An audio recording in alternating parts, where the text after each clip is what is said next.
We also know that he delayed, Mr. Paterno, reporting Sandusky's sexual conduct because Mr. Paterno did not want to, quote, interfere with people's weekend. To his credit, Mr. Paterno stated on November 9, 2011, with the benefit of hindsight, I wish I had done more. And that Louis Freeh, the former FBI director who was brought on by Penn State to do a complete investigation about what happened in his report, coming out today and having seismic shocks here. And then the debate about what to do as a penalty. You see the question at the bottom of your screen. We'll be taking your phone calls on this in a moment.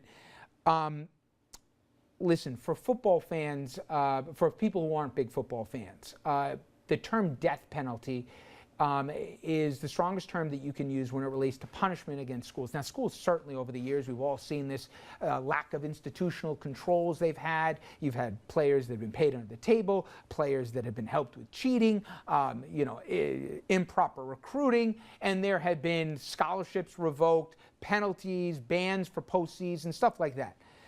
But the harshest penalty ever handed down to a college was SMU, Southern Methodist University. And that happened because they were basically paying players hand over fist money, one after the other, to go play football in Texas.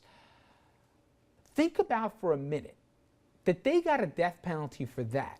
And this school is arguing it shouldn't be shut down when it allowed basically a pedophile to roam free on its campus, were alerted about it, and then chose to keep it quiet from the authorities to hope it all went away because they were worried about, as they said, Pandora's box could be opened because there could be other victims.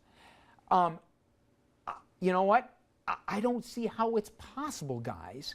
The more you talk this out loud, that they can play football next year.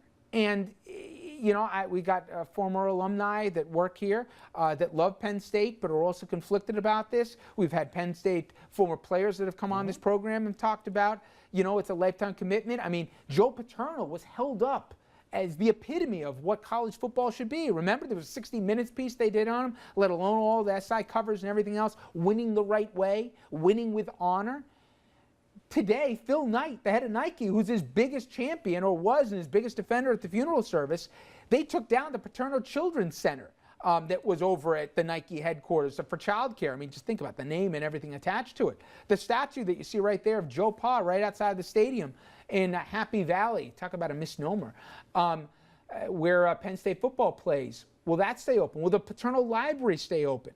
And should they play next year? I mean, let's bring in the phone calls, and guys jump in here. Let's go to Kerhonkson. We got Ted on the line. Ted, I'm going to put you at the NCAA headquarters, or for that matter at Penn State.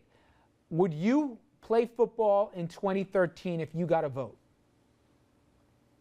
Well, everything horrible that's going on with this school already, with the amount of money that they make per game, they should give something back. They should. I'm sure they make a few $100,000 at least off every game.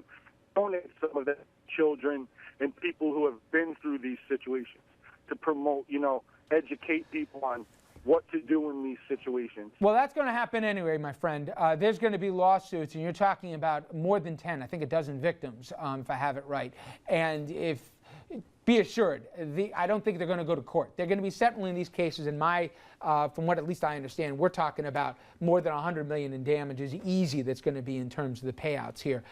So that will happen. But your point about revenue generated by the program, it's estimated when you add it all up, it's less than $100 million, but it's more than 50 that Penn State football generates. So, you know, there's a question. And also who gets harmed if you shut it down. It's not just the school. It's the local area businesses. It's the dislocation for people who had nothing to do with it. But we got a call here from Pat from Oyster Bay. Pat, you say they should play next year. Why is that? I said they should because you're punishing the wrong people. You're punishing the students who went there in good faith now and had probably no control, first of all, and no knowledge of what was going on. And then you're punishing the community as well. It's a valid point, but again, you know, if you've got a company that's facing a big fine because they had some incredible lapse of judgment or some incredible mistake on their part, that company is probably going to shed workers. So Or how about innocent shareholders, when a company Right. screws up royally and then Right. all of a sudden the value of your shares goes in It's the toilet? unfortunate, and I feel bad for those incoming students, but you know, the greater good here, I think, is in sending a message that this culture of winning at all costs, winning above everything, can't be allowed to And this sustain. isn't a blurry line, though, Dom. We're talking about kids getting raped in the It's football horrible. facilities. It's horrible. And they let them keep doing it. It's Richard, horrible. there was a It's pattern. horrible. And Coach Paterno, he may be a legend, and I understand he didn't want to turn on his friend, but it's horrible.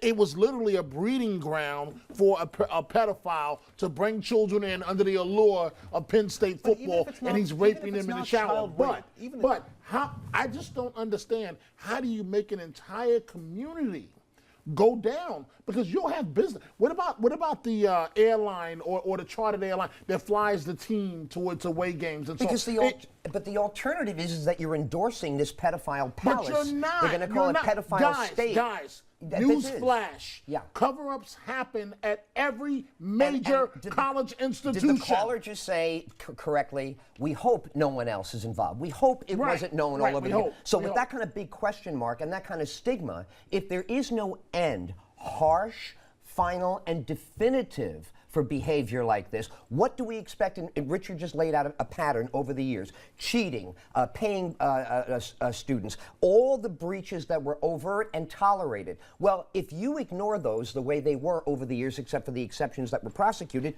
you wind up arriving here.